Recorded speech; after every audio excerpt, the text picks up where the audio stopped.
020,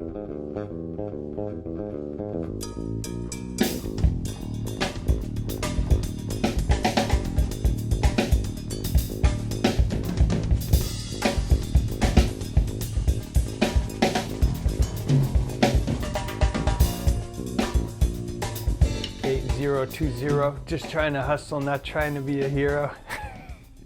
I need to have a little fun. I have to have a little fun. So guys, it's Nate back for another lesson of the week, and I have no idea where this video segment's gonna end up. But anyway, dudes, free swag. Who talks like that? Does anyone talk like that anymore? Is that the Pauly Shore from Encino Man voice? I got a free cowbell from my buddy, and tell me if I'm saying this wrong. RDavidR? David R, or maybe just Dave. I really can't figure out if it's a pirate thing or if it's like a Google searchability thing. Anyway, obviously this lesson is about more cowbell. I don't know the word for cowbell, which you'd think I'd know because I studied with Spyro and I played badly in Bobby Sanabria's bands. But I want to first represent that I know next to nothing about authentic ways to play the cowbell, but I'm going to show you what very little I know, and then I'm going to show you two cool classic cowbell beats. So let's start from the beginning. The classic mambo bell beat goes over the point of a song where the horns come in, and I know from playing in Bobby Sanabria's group that very often the bongo player picks up the bell because that was my job and I got yelled at. So the pattern is this: 1, 2, 3, 4.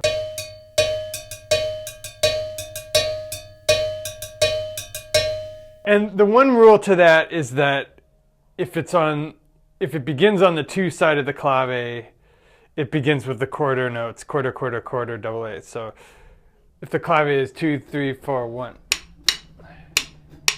then the pattern would be 1, 2, 3, 4. And if it's a 3, 2, if it's like, then the pattern will be 3, 4. So I want to show you a little innovation I've done with the sort of basic Songo, which I think Mike Johnston actually goes way deeper into, but it's pretty free from dispute. The Songo beat that Changuito is credited with having invented was essentially a way to incorporate drum kit into a setup where you already had a conga player playing the tumbao, and you already had bongo and timbal is the singular. So the Songo was just, what does the drum kit play during the horn section of the mambo? I'm so terrible at this. So the classic Changuito Songo is just literally this: 1, 2, 3, 4. It's actually not that. You actually have to really play the beat. 1, 2, 3, 4.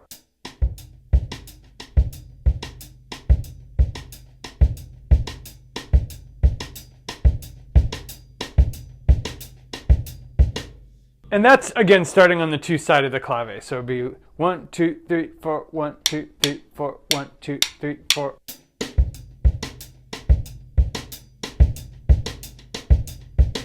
And the one variation, and again, I'm not educating you guys on anything new here, is that on the 2 side of the clave, you can play a 3, 4 sometimes.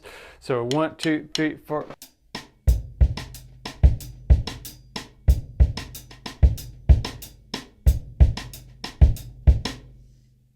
And so in this case, you can incorporate the cowbell. You can just play the mambo bell with it, which I don't know why you would unless you were just borrowing from that tradition, because presumably you'd have a bongo player who's playing the bell already.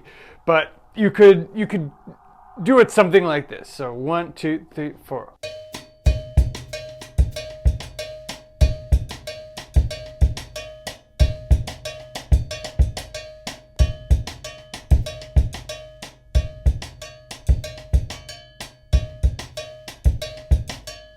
And this is actually the context where one of my kind of concepts that I harp on more than anything else, which is masakote, like just all the little connective tissue between and amongst all the things you're doing. So practicing this type of thing, it's a foreign coordination concept to drummers that have only played, say, rock and jazz, and you really practice getting those masakotes locked in.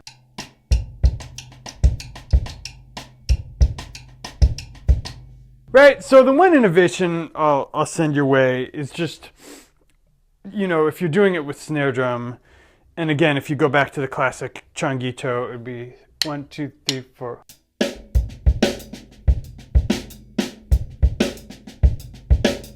So it's that thing, and then if you do that with the mambo bell, 1, 2, 3, 4.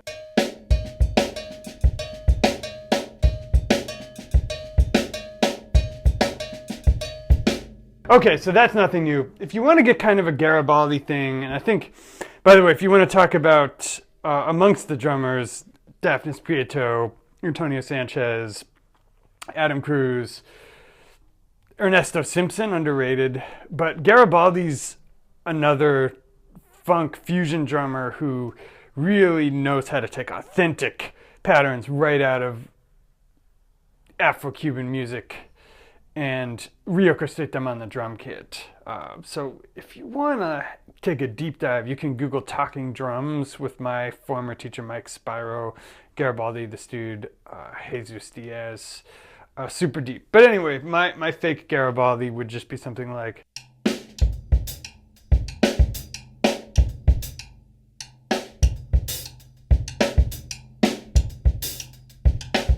Okay, so the beginning part would be just you're kind of reorchestrating a lot of the connective tissue to the hat. So 1, 2, 3, 4.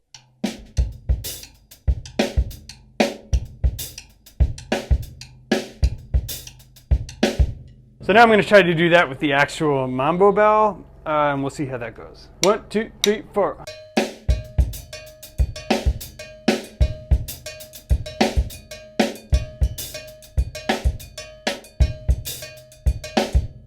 So that's as far down that rabbit hole as I'm going to try to go. Okay, so let's jump into the classic pop rock application of the cowbell. And this requires a little coordination too, but it's of course War's famous song, Lowrider.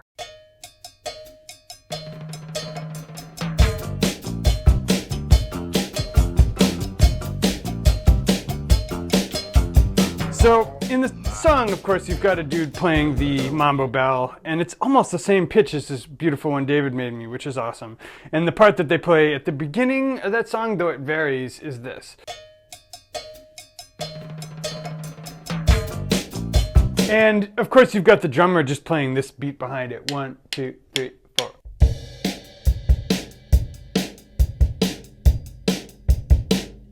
So you want to play that at a wedding gig. Obviously, you can put the 8ths in the left foot, and you can try to keep the coordination with the bell. 1, 2, 3, 4.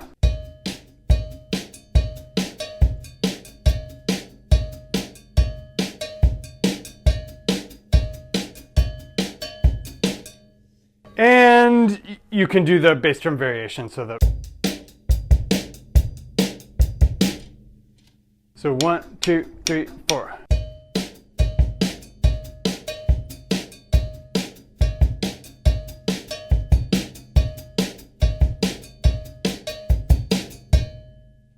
Okay, so that is how to play Lowrider by War.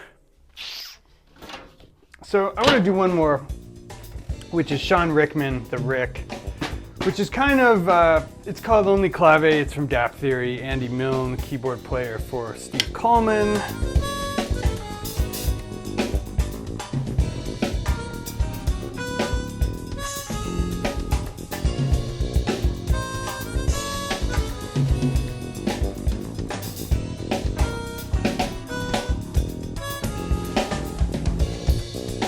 So the tune's called Only Clave, and they do the sort of 12/8 version of the clave, which, again, you know, I'm not super well versed on the really authentic patterns of it, but there is a 12/8 version of the clave that sounds like this. 2, 3, 4.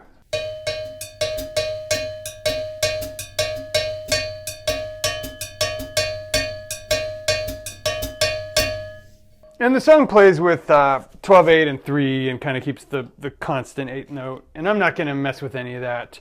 I'm not even going to use the bitonality thing with it. That's how basic I'm going to stick with this. But I just want to sort of show you how I would orchestrate a fusion beat around the concept of clave if you're sort of deconstructing it and just playing a fusion tune. So essentially you can just keep the 2, 3, 4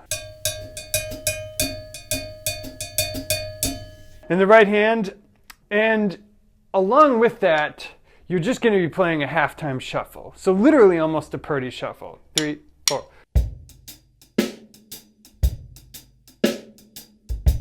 And with variations. So that'll sound like this. 3, 4.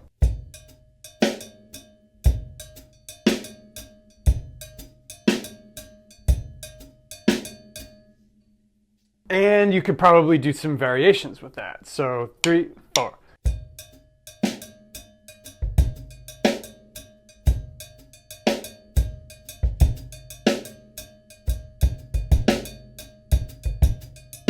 So that's another permissible.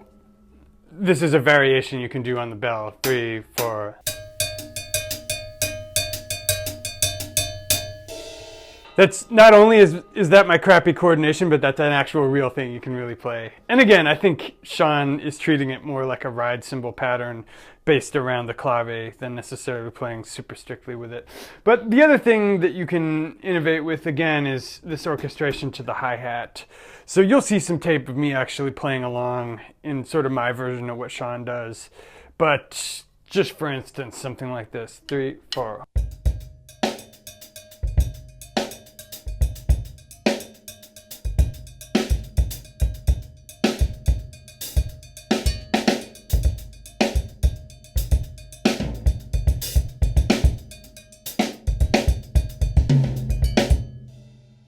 So there are those sort of things you can do with it.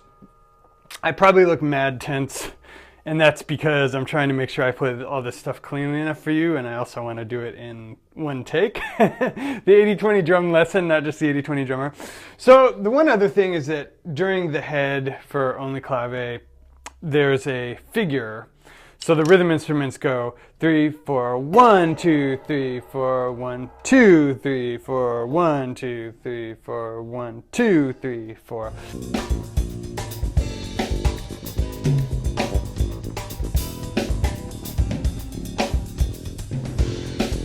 So it's kind of cool if you can catch that hit on the 2 of the second bar of that pattern. So 2, 3, 4.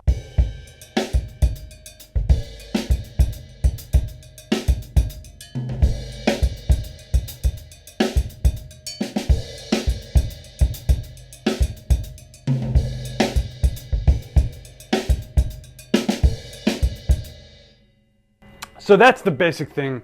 And the one sort of quick tip I'll give you guys about all this stuff is pay attention to those sounds.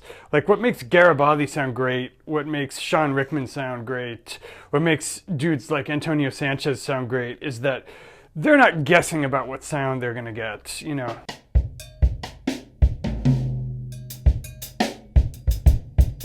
All that play clean, play in time stuff, all of that stuff still applies, you're just orchestrating your hands more.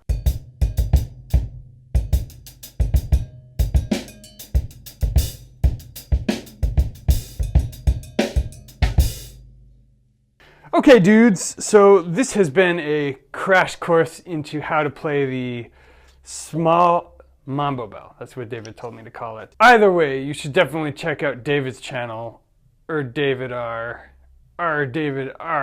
He has some great videos on sort of overlooked DIY ways to make your drums sound better and covering an aspect of drumming and sounding good that a lot of people like me aren't covering because frankly I don't have the knowledge base that he does. So it's really fun, entertaining, pretty encyclopedic. So check David out. If you're watching the end of this on my channel, I want to hip you to my free 3-video series which is brand new. I recently just redid the entire thing start to finish and have gotten pretty flattering reviews about it. So here's the gist. If you're stuck in a drum rut, if you wonder why you can't play like your heroes, it's probably because your practice isn't efficient enough. So luckily I created a 3-video series for you. Just click on the screen there, enter your name and email address on the next page, and I'll email those to you completely free. Of course, I'm hoping that you'll like them enough that you'll upgrade to my paid products, but hey, do you. Anyway, dudes, this has been Lesson of the Week. I'm Nate, this is the 80/20 Drummer.